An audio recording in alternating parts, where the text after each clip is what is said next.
Imagine un monde dans lequel tu pourrais personnaliser toutes tes fiches produits sur Shopify, que tes descriptions soient entièrement personnalisables et dépassent de loin toutes les possibilités que tu as depuis l'interface de modification d'un produit sur Shopify.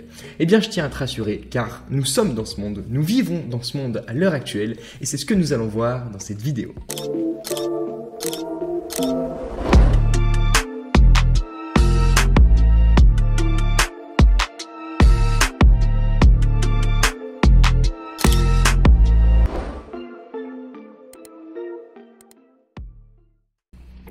L'objectif sera le suivant, d'arriver à avoir quelque chose comme ça, une petite barre sur le côté, une barre en dessous, de pouvoir espacer par exemple les titres, de pouvoir augmenter la taille de police plus que ce qu'on peut déjà faire depuis l'interface de Shopify et je vais te fournir dans la description de cette vidéo évidemment quelques petits morceaux de code avec une barre sur le côté, une barre en bas, mais je vais surtout te montrer dans cette vidéo comment on peut le faire directement en live devant toi. Alors je vais partir d'un thème début, comme d'habitude, un thème vierge, on a une petite description ici et le but ça va être d'ajouter quelques petits éléments de style à nos titres par exemple. Donc on va aller directement depuis l'interface produit car ce sont des modifications qu'on va appliquer depuis la partie produit et non depuis le code de Shopify pour une fois. Et bien pour la simple et bonne raison, d'ailleurs il n'y a pas d'espace qui se crée là, je vais réenregistrer. Ok, bah c'est bizarre. Donc, en fait, ce que tu peux faire quand tu es sur Shopify, tu peux accéder au code ici. Waouh, on ne comprend plus rien. Alors, il y a des éléments qui vont se différencier. Par exemple, un texte est toujours entouré d'une balise P, car c'est du HTML, un langage de balisage. Si tu ne le connais pas, j'ai plein de ressources qui parlent du HTML, encore une fois, dans cette chaîne YouTube, sur cette chaîne YouTube, ainsi que du CSS, c'est ce qu'on va utiliser pour mettre en forme tous nos éléments. Ensuite, tu as des H2, H3, H4 qui sont des titres en fonction des titres que tu veux afficher. Par exemple, si je duplique un gadget partout qui est un H2 à l'heure actuelle et que je mets un style de titre qui sera un titre 3, eh bien on va voir que dans le code, ici maintenant, on a un H3 et on a bizarrement un espace qui s'est mis parce que j'ai dû simplement marquer un espace et en le retirant, il se retire tout simplement. Donc maintenant, nous, ce qu'on va vouloir faire, c'est appliquer du style CSS là-dessus pour pouvoir créer des petits espaces, créer des petits designs, créer simplement des petites barres sous le titre et tout, etc. pour avoir potentiellement le même design qu'on a sur l'intégralité de notre site. Alors pour créer une barre à gauche du titre, c'est plutôt simple. Cependant pour créer une barre en dessous du titre, eh bien ça va être un petit peu plus compliqué parce qu'il va falloir créer un nouvel élément, mais c'est pas non plus très difficile. Donc on va d'abord en créer une et puis si ça nous convient, eh bien on la dupliquera sur tous nos autres titres. Ce qu'on va faire, c'est qu'on va prendre notre H2 ici, on va bien identifier le H2, on peut l'identifier comme ça aussi, H2, H2, H2, H2, voilà, il n'y en a pas beaucoup, il y en a 4. Et donc, hop, on va se mettre ici, à l'intérieur de la balise, on voit qu'il y a un attribut data MCE fragment, je sais pas, ça doit servir à Shopify, donc nous on va se mettre avant ou après, d'ailleurs on pourrait faire les deux, et je vais lui mettre du style, hop, et ici par exemple je vais lui mettre un border left à 3 pixels solide bleu. On choisira la couleur en fonction de notre charte graphique, ici on peut même mettre une couleur en hexadécimal, à savoir FF0BB. Hop, je ne sais pas beaucoup quelle couleur c'est, mais on verra. Et ensuite, je vais lui mettre un padding left, sinon il sera coulé. Mais on va déjà tester là-dessus. D'ailleurs, j'ai fermé, ok, on peut tester. Et voilà, et ben c'est du rose. Maintenant, on va vouloir espacer un petit peu notre élément. Et on va lui dire du coup un padding left. Padding qui est une marge intérieure, sinon il décalera de l'autre côté.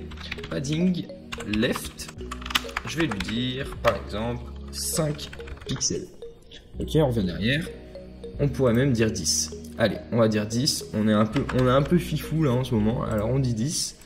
Hop, et voilà, on est écarté. On a ce style qui se cale sous notre titre. C'est déjà un petit peu plus sexy. Ça Maintenant, on pourrait dire quoi?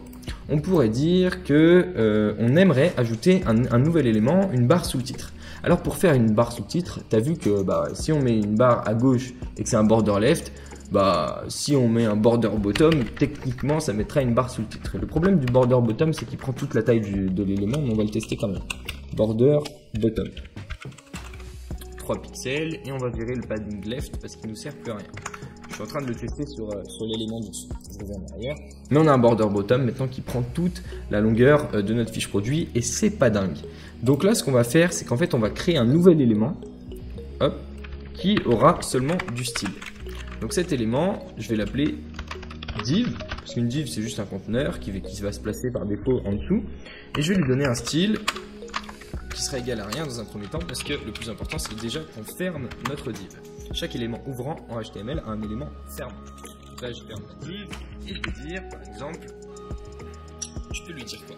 En fait, maintenant, je ne vais plus lui mettre des bordures. Je vais lui mettre simplement, par exemple, une taille. Je vais lui mettre une hauteur et je vais lui mettre un fond. Et ça apparaîtra comme une barre. Par exemple, regarde. Si je lui mets un background à, on avait pris, c'était quoi la valeur? C'était celle-ci, donc ff000b, ff00b. B. Ok. Là, je save. On ne va rien voir. On ne va rien voir. Pourquoi? Parce que notre div ici n'a pas de hauteur ni de largeur. Donc, on va tester. Je vais lui faire une width à 20%, par exemple. Donc, 20%, ce sera 20% de la taille de la description. Oui, 20%. Donc là, je reviens. Et il ne se passe toujours rien. Parce qu'en fait, elle fait vraiment 20%, mais elle n'a pas de hauteur. Donc là, je vais lui mettre une height à 3 pixels. Et là, je reviens ici. Et c'est bon, on a notre marge qui se met ici. Donc là, on voit qu'il y a quand même un petit espace, qu'on pourrait quand même gérer quelque chose. Donc, évidemment, on va le gérer. Donc là, je pourrais dire, par exemple, margin bottom à 15 pixels. Et je reviens ici. Et c'est bon, on crée de l'espace avec notre marge. On pourrait sûrement retirer cet espace, mais en fait, c'est un espace qui est par défaut lié au titre H2, si je me souviens bien. D'ailleurs, on peut utiliser notre inspecteur pour être sûr et certain que c'est le cas. Donc, on va se mettre ici. Et là, on voit qu'il y a une marge par défaut. Marge, on sait que c'est une marge parce que c'est du orange. Et là, on voit qu'il y a une marge par défaut à 1 EM. Et donc, si on voudrait la réduire, eh bien, il faudrait la réduire directement en dessous. Donc, on pourrait passer dessus en disant, par exemple, à notre H2, ici, style margin bottom à 15 pixels. Comme ça, on sait qu'il y en a une à 15 pixels en dessous et que la barre sera à 15 pixels du titre et à 15 pixels du contenu qui sera juste en dessous. On recheck et on voit que c'est exactement. Donc voici un exemple pour pouvoir mettre en forme tes descriptions produits sur Shopify. Le but, c'est d'avoir quelque chose qui se démarque un petit peu, qui se rapproche aussi de l'identité que tu veux transmettre sur tout ton site. C'est vrai que c'est quelque chose qui est toujours difficile à toucher et qu'on ne peut pas rendre personnalisable, ou du moins difficilement rendre personnalisable depuis un thème. Pourquoi? Parce que le contrôle sur le texte et le contenu de ta fiche produit se trouve ici à l'intérieur de Shopify et non depuis ton thème directement. Donc je te partage ce code juste en dessous. À noter qu'on pourrait aller plus loin, mais il faudrait vraiment approfondir encore plus des notions de HTML, de CSS et potentiellement même de Liquid après pour aller vraiment encore et encore plus loin. C'est des notions qui sont contenues dans ma formation Convertify, mais le but aujourd'hui, c'était que tu puisses ressortir quand même avec une barre sur le côté et une barre en dessous de ton titre, ce qui est déjà pas mal, ce qui a été beaucoup demandé. Et donc, j'espère que cette vidéo t'aura plu. Lâche-moi un like si c'est le cas, abonne-toi à cette chaîne YouTube et active évidemment la cloche pour être tenu informé de toutes les nouvelles sorties de vidéos. Et on se retrouve dans une prochaine vidéo. À très vite.